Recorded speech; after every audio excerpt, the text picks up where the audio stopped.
เป็นน้ำเลยนะเป็นน้ำแบบตักเอาเลยคุดเอาเลยเหรอวะโอ้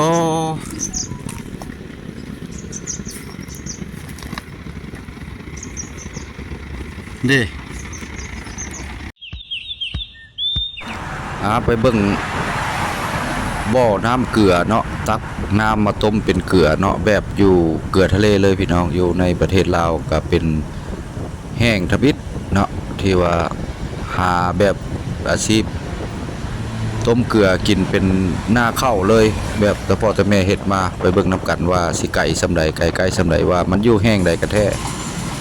มามื้อนี้2คนกับเบาสอนออนทัวร์แล้วก็เบาแปลงบ้านนาแต่ว่าเบาสอนน้ำหน้าพาทางมื้อนี้พี่น้องไปเบิ่งน้ำกันจากตัวเมืองตะแคออกมากับประมาณ10 ปลายลักเนาะบ่ไกลเนาะที่ว่าเป็นที่สถานที่บ่อเกลือและเป็นขุดบ่อนใดก็มีแต่น้ำเค็มสามารถเอามาต้มเป็นเกลือได้ต้มกินขายหรือว่าเป็นขายจำหน่ายได้สินค้าไปเบิ่งน้ำกันว่า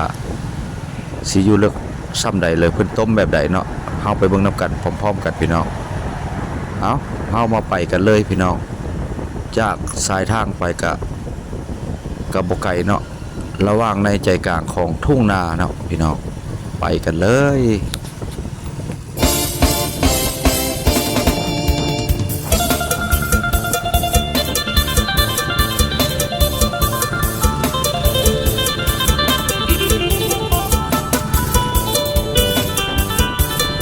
ใกล้จะฮอดแล้วพี่น้องเพราะว่าทางไปก็ลูกลังหน่อยนึงเนาะก็มีหมอกควันกุ้มเนาะก็มีแต่อายพิษอายเค็มแถวนี้ก็ถือว่าขุดใส่ก็มีแต่น้ำเกลือเนาะมีแต่น้ำเค็มไปเบิ่งทะเลเมืองลาวก็คือน้ำเกลือต้มเป็นอาชีพหลักๆไปเบิ่งน้ำกันเลยพี่น้อง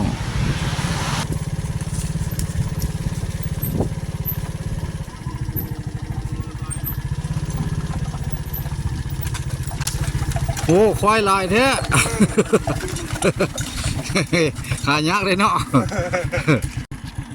โอ้ยบ่แม่นไปบ่ได้บ้านภายกันน้ำเขาซื่อทางไปบ่อเกลือยันเส้นนั้นพวก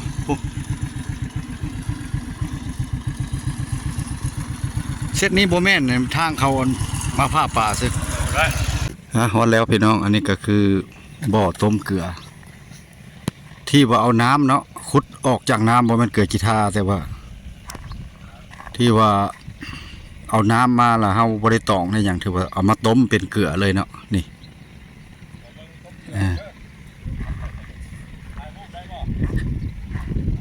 นี่มีแต่สิพาพี่พี่น้องเข้าไปเบิ่งมันแบบใดเนาะมันบ่แม่นนอกจากเกลือกีทาแล้วก็นอกจากเกลือทะเลนี่เห็นบ่นี่แต่ละเต่าเราเป็นในนี้พี่น้องแต่ว่าเฮ็ดเป็นอาชีพหลักๆเลยแบบบ่ได้เฮ็ดหน้าให้หยังเฮ็ดสิว่าเราเฮ็ดหน้าเกลือนะตัวนี้ละแม่นเป็นบ่อน้ำแล้วมีแต่เกลือมีน้ำเค็มเนาะใส่พื้นต้มใส่ทอดใหญ่ๆเลยแบบดั้งเดิมแบบบูฮานเนาะจะน้อยบ่แปลงสิพาขึ้นไปเบิ่งถึงขึ้นใกล้ก็ได้แต่ว่าบ่ล่มเนาะบ่ล่มพี่น้องเดี๋ยวเพิ่นเจ้าของต้มเพิ่นนอนอยู่นี่เลยเนาะสบายดีไงโอ้ยสบายดีทักทายสบายดีโอ้ยนี่ได้ต้มเกลือเฮานี่มันยึดเป็นอาชีพหลักๆเลยบ่หรือว่าแนวไหนเป็นอาชีพแล้วแต่พอแต่แม่โดยถือว่าเขตลาวเฮานี่ถือว่าแบบนอกจะเกิดกีทานี่เฮาเอาน้ำเลยบ่เป็นน้ำเลยบ่ใส่น้ำสร้างก็ได้น้ำสร้างไปจะให้ใหญ่พาไปเบิ่งน้ำบ่นั่นอันนั้นตัวเอามาต้มนี่เป็นน้ำบ่เป็นน้ำเลยบ่แม่นเกิดกีทาเพิ่นเว้าบ่แม่นบ่ได้เป็นก้อนเนาะเอาคือว่ามันเป็นน้ำเลยนะเป็นน้ำแบบตักเอาเลยคุดเอาเลยเหรอวะโอ้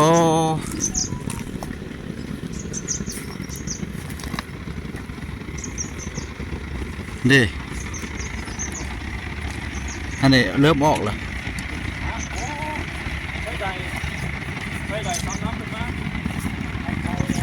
นนี้ตัวต้มแล้วเนี่ยเป็นแบบน้ำสร้างท่านผู้ชมเพิ่นใหญ่เพิ่นว่าเป็นน้ำสร้างเลย เห็นบ่ น้ำธร โอ้ รมดาจะว่าเป็นน้ำเค็ม น้ำเค็มเอาแต่แม่เท่าไหร่ ขุดใส่ก็ได้เนาะ อ๋อ ไม่มีเบิดน้ำมันนี่ โอ้ ตัวน้ำรักนี่ก็มันถมเนี่ยมันอยู่ นี่เป็นเขตบ้านทางงามบ่ เช่นยังโคมไหน ยังโก้ม ยังโกมอยู่ เป็นยังโคม เฮาขุดใส่ก็แม่นเค็มเนาะใหญ่เนาะ เป็นเบิดน้ำพริกนี่เลย เค็มแล้วขุดแล้วก็ดูดต้มเลยเนาะ แต่น้ำเฮือนน้ำบนเฮือนน้ำทางมากกับเค็มน่ะ โอ้ เห็นแล้วเฮือนนะฮะ เห็น เจ้าจ้อว่าเช็ดซ่าอ่ะสิเค็มคือเดียว เห็นแต่เกลือมันสั่งเกลือขี้ท่าบ้านเมืองโคเซ่หั่นล่ะเขาขูดเอามาหลายแนวอ่ะนะ อันนี้คูดแล้วก็ได้ไปอ่าง ไปก้างไปตองอันนี้บัดต้มเลย พักเอาเลยนะ เปลืองแต่ให้งานกับพื้นเนาะ ตายแล้วนะตาทอดเลย เอาน้ำนี่มันต้มกับเกลือนี่ซะ เฮ้ยสัก เกลือนี่ มันโคตรเกลือ แห้งแล้ว ตากเอาอยู่ในกระตาไว้เอาคือว่ามันขึ้นกระตาเอง บ่แล้วเอาสวานขึ้น ส่วนเอาเสืออยู่นี่ใส่นี่เพิ่นบ่นี่ ต้มน้ กินได้เลยเนาะ เอาเลย ำเลยล่ะ เอาเลย หยุดละดังไฟหยุดแล้วเนาะนี่เข้าไปเบิ่งพาท่านผู้ชมเข้าไปเบิ่งก่อน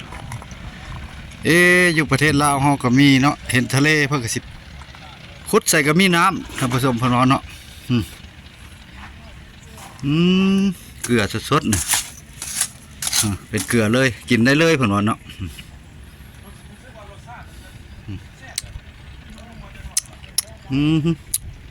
โอ้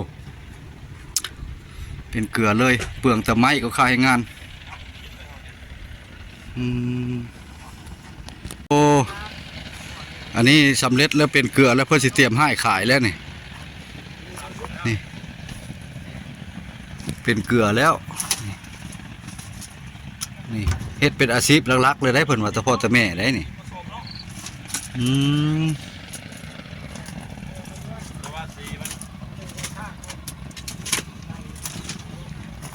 บ่อเกลือประเทศลาวนี่ก็ถือว่าบ่อนเดียวนี่ละเนาะอยู่บ้านทางงามยังโก้มเพิ่นว่าเนาะเพิ่นนอนอยู่นี่เลยนอนเผาเกลือนี่เลยไฟฟ้ากับบ่ฮอดเพิ่นติดจักรไฟฟ้านี่ครับท่านผู้ชมเพิ่นติดจักรทำไฟเอาเลยไฟฟ้าบ่ฮอดอยู่ที่ติดบ้านยังโก้มกายโรงงานเกลือกะลี่มาเนาะอันนี้บ่แม่นเกลือกะลี่เกลือต้มแบบน้ำเลยสดๆเลยนี่โอ้บ่แปลงก็หาเห็ดนี่แหละท่านผู้ชมบ่ได้สู้เห็นมาถ่ายให้พี่น้องเบิ่งนี่เด้ถือว่าบรรยากาศสดๆนี่เนาะโอ้ตะไกลติดอยู่กับบ้านท่งนาทางงามเนาะแต่ว่ามันมีจุดบริเวณนี้แหละถือว่าเฮาขุดแล้วเพิ่นว่าเพิ่นขุดแล้วมันเป็นน้ำเค็มหมดเอามาต้มเลยมีแต่ใส่ฟืนในงานเท่านั้นแล้วก็เป็นเกลือแล้วก็ตักขึ้นใส่กระตาเลยเพิ่นก็นอนอยู่กับนี่เลยใส่จักรทำไฟนี้นอนอยู่กับนี่เลยโอ้อันนี้เพิ่นเอิ้นว่าบ่อเกลือบ้านทางงามบ้านยังโก้มติดกับทุ่งนาขาออกเมื่อเราบ่แปลกสิออกทางทะเดือพุ่นเนาะทุ่งนานี่ก็บางจุดก็ยังงามอยู่นี่แต่ว่าบางจุดมันเข้มก็ถือว่าบ่งามมันนั่นก็ทางลัดเนาะค่ำแล้ว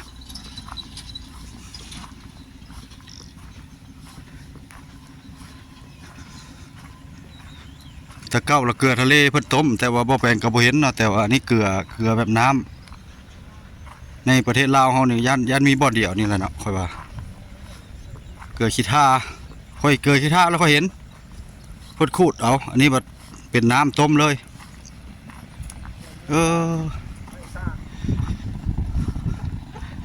นี่บ่ได้จ้างคนงานบ่ไอ้ใหญ่ บ่ได้ มีแต่สองพ่อเมียบ่ ทางบ่มีเฮ็ดไปเนี่ยแหละ เออ นี่ของลูก เขาสั่งเฮ็ดเข้าบริษัทบ่หรือว่าเฮ็ด บ บ่ได้เฮ็ดส่วนตัว เฮ็ดส่วนตัวแล้วเฮาให้ทงขายเลยส่วนตัว ส่งไปโลกขาย เออ มันจะเอาไปร้านห้านร้านบ้านกับเจ้าเอาเป็นร้อยให้กับเจ้าเลยล่ะ โดย เฮ็ดมานี่จักปีแล้วพ่อ โอ้สิเข้าเช้าไป เฮ็ดไปเรื่อยๆเนาะ มันพอได้แก้ไข บ่ได้แก้ไขครอบครัว ครัว สิว่าให้รวยกับบ่เชิงพันรวยเนาะ บ่พอได้อยู่ได้กิน บ่ได้จุนเจือไปหั่นละ โดย ได้คุ้มเนี่ยน้ำแก้น้ำชีพประเภทปลาแดกเครื่องนวดให้อยู่ เฮาต้มนี่จนมันแห้งบ่จักปิดมันจักโมงนี่ปิดเฮาจักย่าแจ้งพุ่นเลยบ่หรือว่านั่น เริ่มเลย จดแจ้งพุ่นเลย ต้มจดแจ้งเลย แจ้งเลยเนาะ ขออนุญาตถามเด้อบ่ฮู้เนาะเพิ่นนี่อันไอ้ใหญ่ตัดเอาหน้าเฮาเองบ่หรือว่าสั่งเพิ่นมา ไปตัดเอาเองแก้เอาเอง โอ้ก็บ่เปลืองปานใดเนาะเฮาหลายชนิดก็ยัดเป็นเดือนพุ่นเนาะให้บอกว่า ก็บ่เป็นได้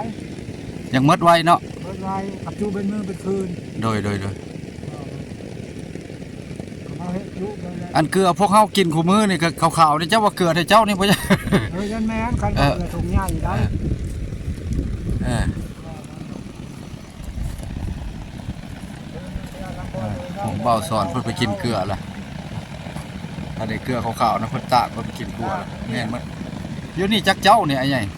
สอง สองเจ้าเนาะโดยโอ้ กระเจ้าหนึ่งกระเจ้าหนึ่งกระเจ้าหนึ่งสามกระสองเจ้า เออแต่ว่าท่านผู้ชมเนาะถ้าว่าเห็นคลิปที่ว่าอยากได้เกลือที่ว่ามาซื้อกับนี่เพิ่นก็ ขาย ขายให้เลยเอาสิมาเอาแบบราคาส่งหรือว่าไปขายต่อก็เพิ่นก็สิลดให้ เบาเดียว เว้าเดียวอันนี้เนาะ เจ้าเอาน้อยเอาหลาย เบาแปลงสิได้ลงเฟซหรือว่าลง YouTube เนาะให้เอาขอโทษชื่อไอ้ใหญ่นี่ก็ บุญลุ่ง ไอ้บุญหุ่งเนาะอยู่บ้านทางงามบ่ แล้วก็ ยางโกมโอ้ไอ้บุญหุ่งอย่าไอ้ใหญ่บุญใหญ่ไอ้บุญหุ่งขอโทษขออภัยแต่ว่าอยู่บ้านยางโกมพี่น้องเนาะเมืองทะแคะแข่งขมวนเฮาเพิ่นอาชีพหลักๆก็ต้มเกลือขาย สิ คลิปนี้ก็บ่มีหยังหลายเนาะขอภาคทางทีมงานหรือพี่น้องเนาะทางต่างประเทศเฮาเนาะทางอเมริกาไว้แล้วตากไว้เลยเนาะ เป็นเกลือแล้วอันนี้มีแต่เกี่ยมเข้าถุงเท่านั้น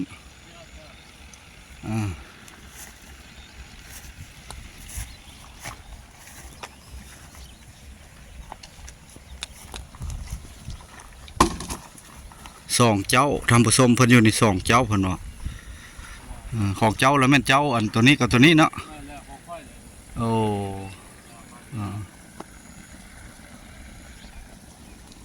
บ่อต้มเกลือนี่บ่อแปลงกาเห็ดนั่นแหละพี่น้องเพราะว่า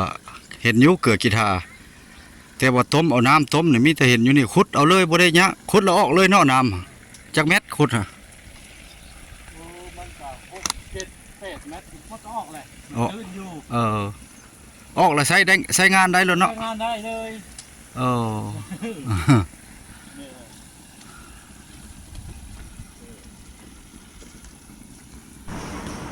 วิโลนี้ก็ขอยุดไว้เพียงซ้ำนี้พี่น้อง